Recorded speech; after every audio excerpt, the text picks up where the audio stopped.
I reckon we just start yarning like we're doing right now. Like I think this is the start of the show. Wow. Just like so that. informal. It is so informal. It's for hard a to- radio podcast. Yeah. It's hard to break the shackles of what we do every day sometimes. So. But it's Friday. Kick off the boots, mate. Mate, the Relax boots a are bit. off. Oh, yeah. Look, you're using all these terms now just because you played one game of charity rugby league. Well, now they you're could- allowed to say that. Off the back of the one game of charity rugby league I played, they've dropped me from number 20 to number 19, and I'm the first overall pick for 2025. So go figure. How can you be the number 19 jersey on the back and be the first pick? I don't know, but that's what happened on the show on Monday. 2 days after the last game, did Norm not say, we're putting you in the 19 next year? Norman from Sportshed TV hosted the charity football match. Yeah. He said, we're putting you from number 20 into the number 19 next year, and we hope to see you next year. Which to me, Are you one sure, else... like, we hope to see you next year. Is that not just one of those, like, throwaway lines you say to someone, like, how I'm are taking ya? what Norm said at face value. Sure. And Right. I've put on my Instagram, on Donny Sports, that I am the number 1 overall pick for the Sportshed TV charity match. The question was raised. Geez, that's a bit early from Norm. It was also raised, well, you said, how could you be number 19 and first picked? And to that I say, you're seriously undermining the importance of a locker room guy. Like, to an insulting degree.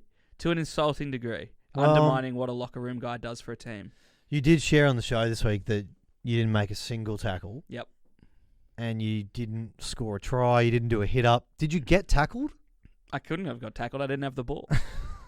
It's the best way to do it. So that's how we started our week on the show. It was like a mini little story arc, I suppose. Yeah. A story you brought to us on Friday where we were running sweeps. By the way, this is our first podcast back of 2024. Happy New Year. Happy New Year on the 9th of February. Yeah. It's back, baby. It's never too late. Yeah, so you left the show Friday last week, flying down to Sydney to be competing in this charity rugby league game Yep. with a whole bunch of content creators in the footy space, and we had our listeners taking bets on how many minutes that you were going to get. Yes. And then you had to bring that to the show on Monday. Yeah. And one person got it. The highest guess got it. Macca with 25 minutes. I was out there for 25. It's a long amount of time to be on a footy field and not touch the ball like for a hit up. It's impressive. Yeah. You're also undermining the amount of drop balls. So when I haven't told you this yet. When I came onto the field on Saturday afternoon, there was 7 minutes to go in the first half. Right. After me defusing a knock-on, which was my only touch of the ball of the game, they received a scrum, moved down the field, scored, took 3 minutes to kick the goal, and the time did not get called off for it, right? So a lot of my time on the field got eaten up into conversion and kickoff time. So I only really played 3 minutes in the first half, but I was out there for 7. Truth comes out in the pod. Yeah, well, I mean, the minutes still count. I guess, yeah. There. 3 minutes for a conversion. That's crazy. It was really funny because we were in the in goal, and we were up by 2 tries going into halftime if they'd convert it. Yeah. And our team's going, just everybody chill. We won't get to the kickoff. Like, no need to rush this. Yeah. Let's just get into the sheds. Music to my ears. Music. I was like, yeah, great strategy. I was huffing and puffing. That's some really good strategy right there. The footage that you showed me, it's quite funny seeing like your serious face when you're playing sport. If you are out of breath, you're unfit or whatever it is. Yeah. You got your headgear on, so your whole face is like mushed together, and you can just see that there's a little bit of concern in your face of I want to get involved, I don't want to get hurt, I'm unfit, but I'm here to. For a really, really good reason. Yeah. No, you guys raised over $10,000. That's awesome. That is. It's insane. That's incredibly really. good. It really goes to show, like everyone always says it. If you want to go fast, go alone. If you want to go far, go together. And that's what that was. Just so many like small content creators as well. Like there was obviously big guys. Oh, well, I'm curious. So that they're small. What category do you fit into? I'm a small content creator. I feel. I mean, my name definitely carries a little bit of weight. But number 1 pick for 2025. But there's a lot. Like it's amazing how a lot of small creators, obviously with the help of a lot of big creators, can push into like, for example, like how do I describe myself? Roasty, who we had on the show, I have, I think, 10% of the amount of followers. The followers aren't everything in this game, but yeah. So it was good to see everyone come together and good to meet everyone. But yeah, the money that we raised for the Mark Hughes Foundation and the Ronald McDonald House Charity was awesome. And everybody that bought the pay-per-view in Townsville, of which I'm sure there was plenty because we gave it a good run on the show. It was great. Sorry you didn't see me run up the ball. I'm sure that $5, it's a donation. That's tax deductible. So don't come to Free money. Don't come to me. Yeah. So on the show on Monday, you brought us the audio from the weekend, which is very, very cool. And then you also brought back a couple of great yarns about some of the stuff you got up to. But I think one of the highlights for me this week was you told us this story on the Monday. I think it was like 6:10, one of the first like talk breaks we did on the show.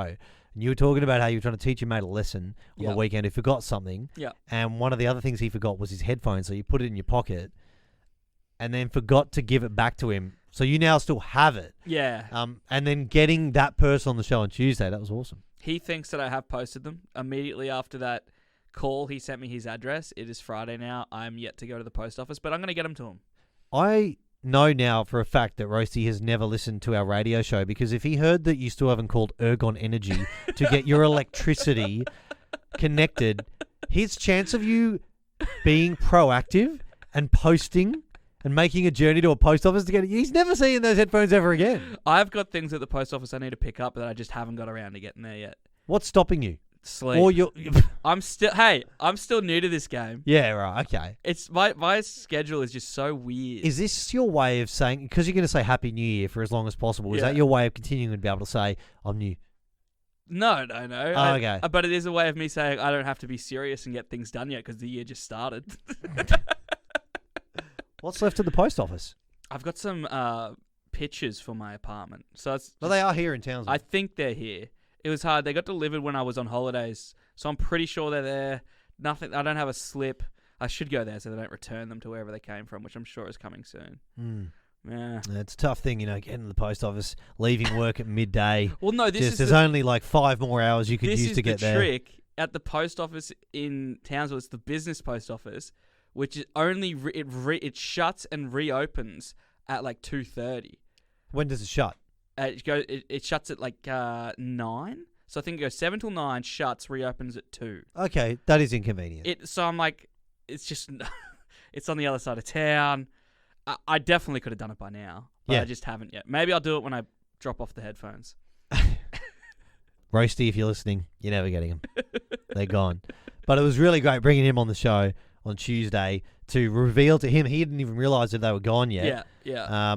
And so it was fantastic to get his raw reaction to that. And it was great when he was able to bring an extra story about you being a bit of a cockhead over the weekend by taking a bite out of his burger. So it was good to give the listeners a chance to, take it the whole way through of like, okay, you were talking this up, talking about how you hadn't trained for it or anything. And then to be able to like bring that to the show on Tuesday, that would have been a nice feeling. Yeah, absolutely. It's really cool when because that's what the show is, right? You have to like draw on things that you do. So when you get a godsend of being in the room with tons of people that breathe content, you're like, oh yeah, I'm going to be able to bring something back. Yeah. Like even the head coach, Fred, Hectic Fred, he goes by. I'd never met him before. I knew I wanted to get some audio from the coach and I walked in and I went, we're on here. Did you find it hard to do that?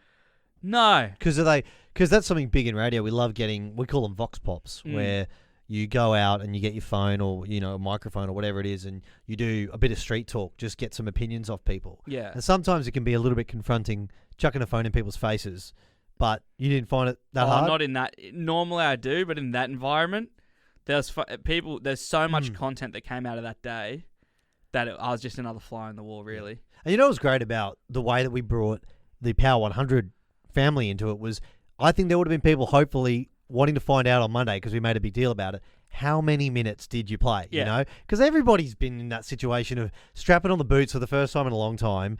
You hope you don't get hurt, but it looks, I reckon I could probably run around for like half an hour, but it's so much harder. Oh, mate. Like, the challenge wasn't even tackling or running the ball. It was getting back to 10. Constantly getting... It's like I was... It was just... Yeah, it was nice to know when you arrive at rock bottom.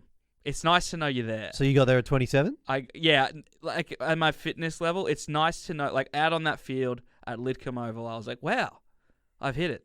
I've hit rock bottom. How good's this? It's only up from here. Yeah, good. I haven't been to the gym yet, but... How many weeks you been paying for it? Jeez. When did our old newsreader Joppy leave? November. Since November. You were so proactive in getting his membership. Now you No, haven't. I got conned into that. Because I was like, when I moved up here, I'm like, yeah, I'll have so much time after the show. And I said, yeah, I could be interested in taking Joppy's membership. And that got turned into, Donny's definitely taking Joppy's membership. Joppy got my phone number off someone that works here and just constantly called me. I got bullied into joining the gym. At least you sound like every cliche person who really doesn't want to go to the gym right now.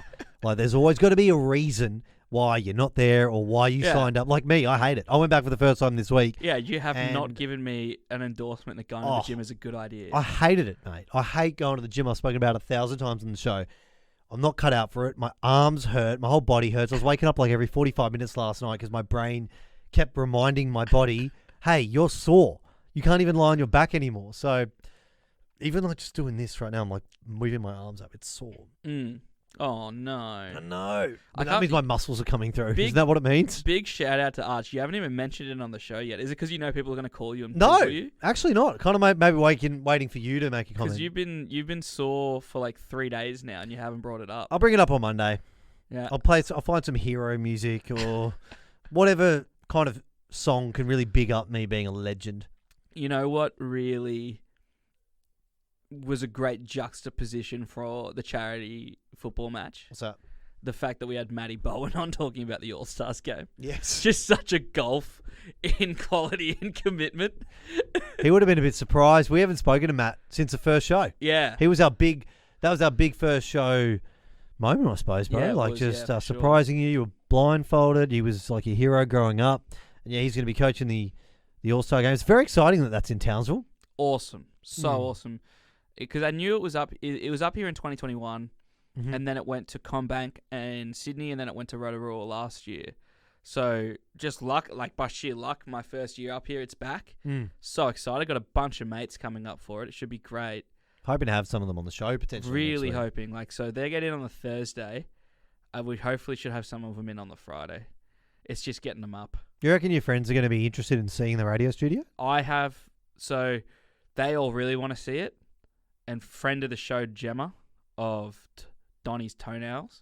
Yes. She said, oh, you really want to take them in there? They'll cause a ruckus. So, well, we'll take him in when the show's finished. Yeah. When there's no danger of a... They're red hot to see it. They really want to see it. Yeah. One of the interesting things I always find whenever I have friends come and visit is it's such a weird thing because like it would happen in no other workplace. Would you go, hey, can I come and see your office? Yeah. But for some reason, I mean, I can see why. It's obviously very different to every other workplace. But all my mates who come up have come into the studio. Yeah, right. They just want to see so it. it's not weird. Nah, not at all. Okay. Not at all. Like I'm surprised you haven't even seen it in the short time you've been here, where like a family member or whatever of a member of staff will come into the studio, and then you've got to do the that office small talk, like, hey, this is my mum. Oh, hey, nice. No, that to hasn't meet happened yet. But then you." like so much happens in this office. Yeah, true. That I am just like, yeah, hey, how are you? And then just keep on editing. Oh, yeah.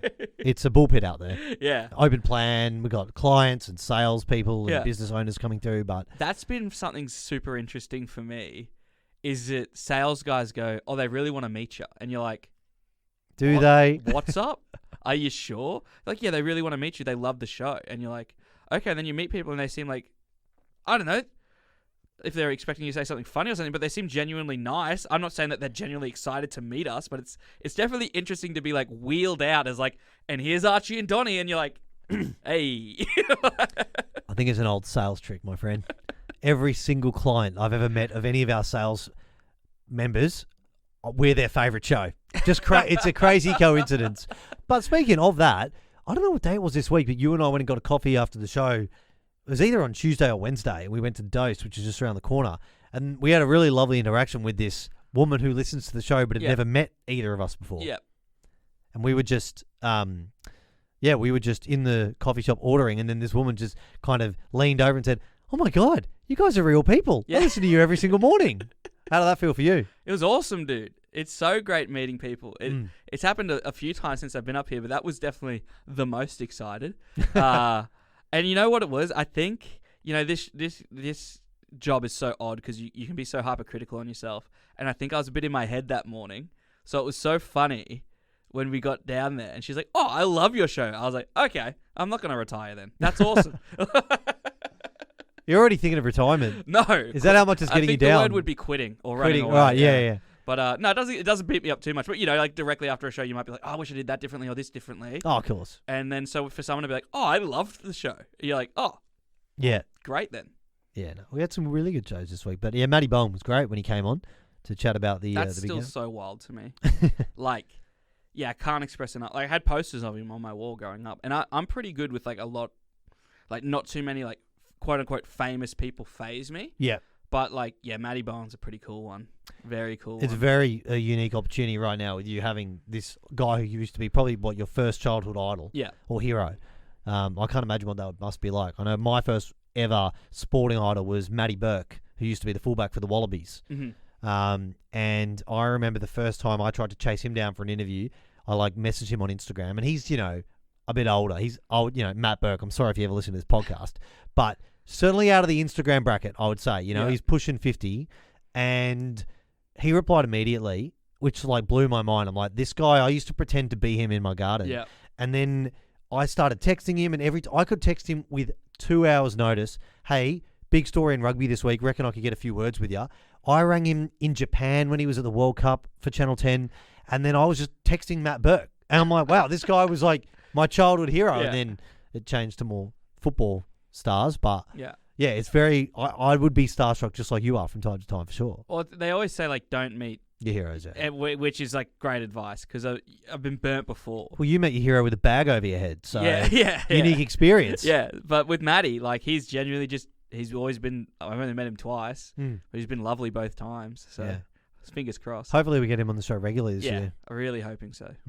But the biggest thing that happened this week, Hungry Jack's, Mundingburra, sign. I'm sure you've heard about it by now. We're on a bit of a tirade, on a bit of a campaign. Yeah. I mean, this is the beautiful thing about doing local radio sometimes is you just get these bizarre opportunities come your way. Yeah. And we are the lucky people who now own or possess at the moment. We are trying to get it back to them.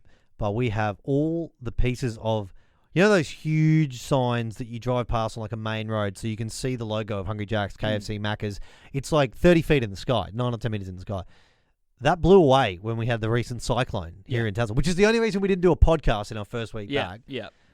And one of the more peculiar things of all the damage that happened in town, mainly it was just like trees that got knocked over and branches. But for some reason, the Hungry Jack's in Mundingburra and also the one in Annandale. It's a testament to the shoddy nature of the Hungry Jack's sign installer. Where's the craftsmanship going? Back in the day, in the 90s, that sign doesn't fall down. I'm just going to say, that's a 2010 quality sign. They're just giving the other fast food chains bragging rights to be like, Macca's, our signs don't blow away in Cat 1 cyclones or whatever. Much more catchy than I'm loving it. Yeah, much more. But when I was driving home on Monday, I saw a bit of the sign on the side of the road, and I'd already seen a photo of someone in our community. You know what? It was actually shared on another radio station's page. Yeah. And I thought, oh, damn, that would be an amazing thing for us to own a bit of history in the city. But when I saw a little bit on the side of the road, using our afternoon announcer's little his ability to locate anything locally, he was able to tell me exactly where the rest of the sign was. And 2 weeks after the cyclone, it was still all there. Well, most of it. And you called me. I was asleep when you called. Mm-hmm. And I was napping. And when you called me, I thought I was being pranked. I honestly thought there might have been like you were recording the conversation. Because you were like, mate, because I think you texted me, I need to call you, and then called me. And you're like, mate, I just, the sign? The Hungry Jack sign? I'm like, yeah. Which is ridiculous that I know exactly what you're talking about. You're like, I've got it. I was like, what do you mean you've got it? You're like, I have the sign.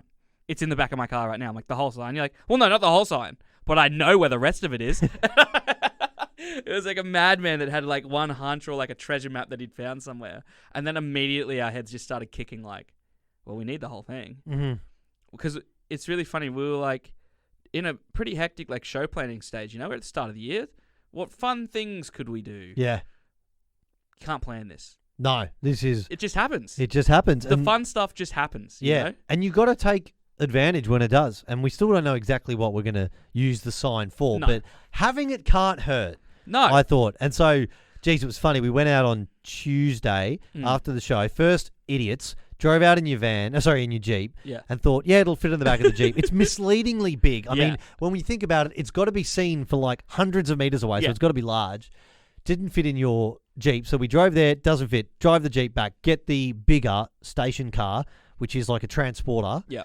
We drove that there, and sure enough, we also sent our street team guy there in the morning to get a piece, and he texts us going, "Hey boys, I don't know what to tell you, but the other pieces won't fit." We're like, "Oh, come on, big rig. Yeah. Come on, you're exaggerating. You're just being lazy." Yeah. Sure enough, it was. We had to bend them a lot. There's no one else that works for this company that I think would have felt more comfortable enough to jam the sign in the back of the pig like we did.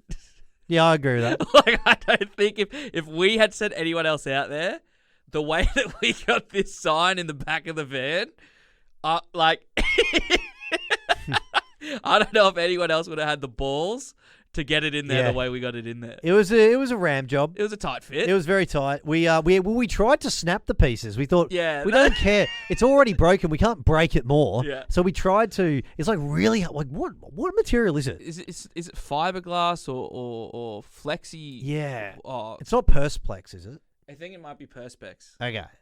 So we tried to bend a bit of it. Donnie stood on one side of it. Yeah. We bent a part of it over. I used your shoulder to hold my weight, and then I just put all my weight down on this thing. Yeah. It bent to touch itself, and then flung me back up in the air. I couldn't believe it. Like, especially when you put your hand on my shoulder, the first thing I thought was, am I now responsible for this man? Because I don't know. I'm in quite a precarious position too.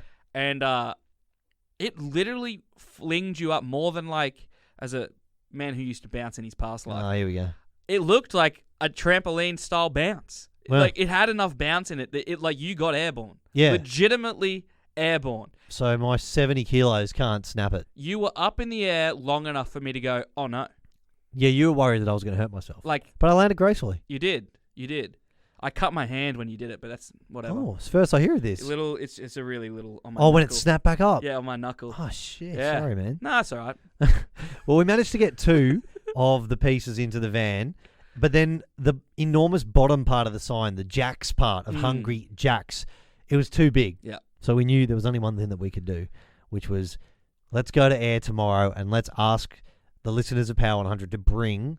Someone must have a vehicle that could potentially transport it. Now, I got to ask you a question, Donnie. I was 100% confident that someone would do it. No. Having done this before, we've asked our listeners to bring us dirt on the show before and shovel it into a pipe. They've done that because they're absolute legends. I thought there was no bones about it. Were you concerned? Yeah. You didn't think they'd do it? No. Well, not that no one would do it.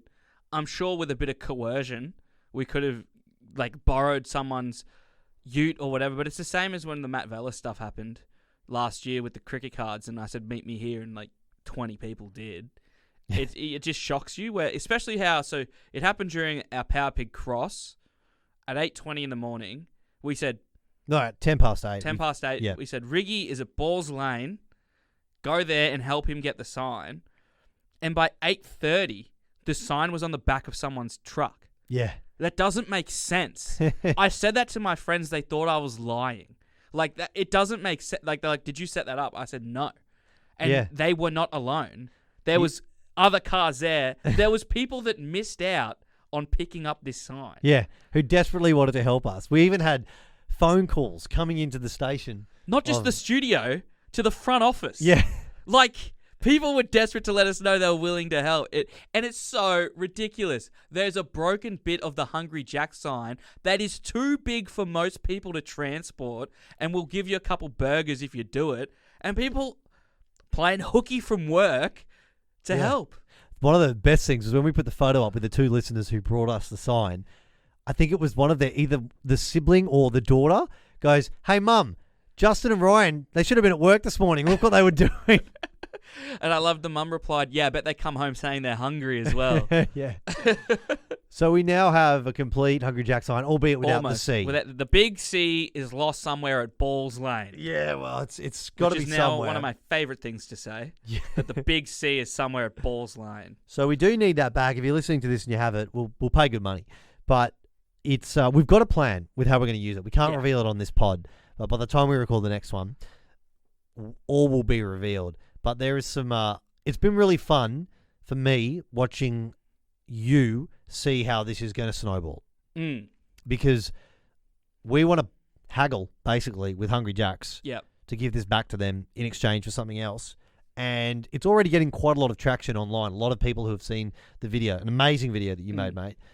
People are already tagging Hungry Jacks in it, like us refusing to give them their sign back until they come to the table. It's hard to explain to people that haven't done it before, but there's been a few, like 3 or 4 days in this job where you plan the show, but then some days the show takes a life of its own. And I equated it to Archie as like, and I don't surf, but like riding a surfboard like on a wave that's uncontrollable, where you're in control in the fact that you have the surfboard, but you have no idea actually what's coming. And it's this weird balancing act of, are we going to continue doing what we'd planned for the show? Or are we going to give in to our inhibition and just let the show take a life of its own? And it's so much fun. Like, you just have you do have control because you're the ones in control of the show, but it's all reliant on the listeners buying in. Oh, yeah. And every time we've asked them to buy in, they've bought in. It's so much fun. Yeah, we got off the air today,